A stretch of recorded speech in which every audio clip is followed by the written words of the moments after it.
The Keel and Cow is one of the paid restaurants on board P&O ships Iona and ARVIA, which you can find midship on Deck 8.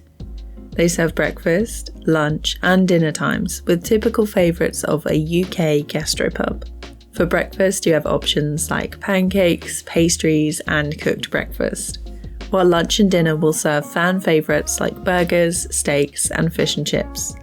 You are able to pre-book a table at the Keel and Cow 14 days before you sail. You can also book or queue on the My Holiday webpage app or go to the restaurant in person to secure a table as well. Typically, pre-booking any restaurant before you sail will offer you a discount, so we'd recommend checking the P&O website before your trip. We loved the baked camembert cheese and breads to share and the burger and steak. Eating outside of normal meal times can reduce the rush in restaurants and dining rooms if you want a quieter experience. As this area has an open design around the main stairwell at the centre of the ship, it can get a little noisy when busy.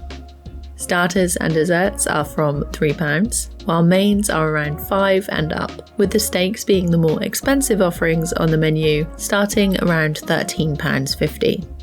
Overall, it's a tasty and affordable option for something outside of the buffet or main dining room if you fancy a change. Thanks for watching, leave a comment if you've got any questions and subscribe if you want to see more from us.